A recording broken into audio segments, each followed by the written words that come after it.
Okay, today we're going to show you how to remove an axle on a ZAP Xebra. First thing we need to do is take the wheel off.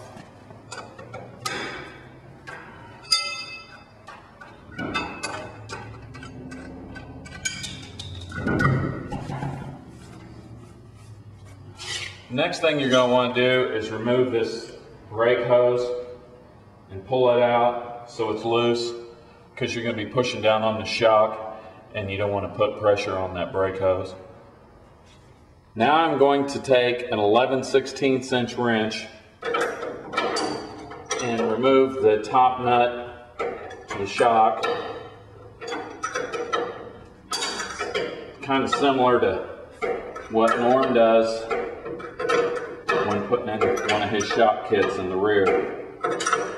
I'll just remove that nut, press down on the shock, just like in Norm's video. I take the adjustable wrench, put it in behind the axle housing, kind of put it up against that little bolt down there. You can see how I'm using that for leverage, the bolt going into the gearbox.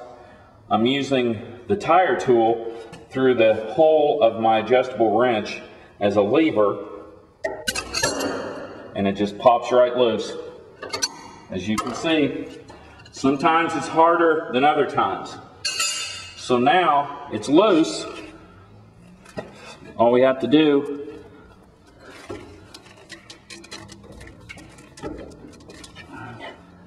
is pull it the rest of the way off, and it's out.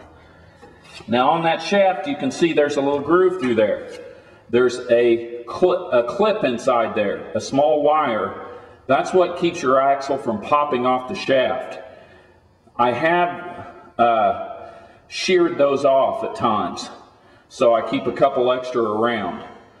But that's how easy it is to do. Okay, now we're going to remove the crown nut here. It's got a little pin in it. Pin is very important. I've heard of people just here recently whose nut here came loose and it destroyed their axle and their hub. So you want to make sure when you do this, you get this pin back in and you get this crown nut back on there good and solid. This crown nut is a 1 1/16 inch socket. I've had some of them be really tight. Some of them come off pretty easy.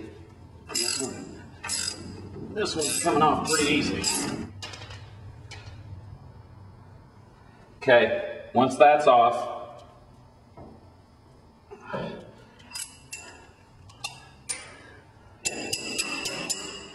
your axle's loose. And that's how you remove an axle. When you replace the axle, it's very simple. Start from putting the axle back in to the hub.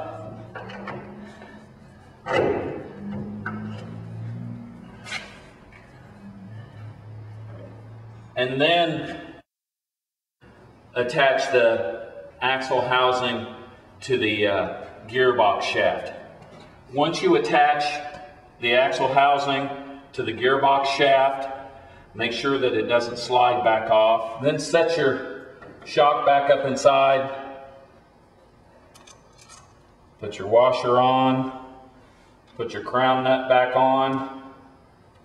You have this small clip that pin that you need to get back inside the axle to hold the crown nut on. Be sure to get your brake hose back in good so it doesn't rub on your wheel.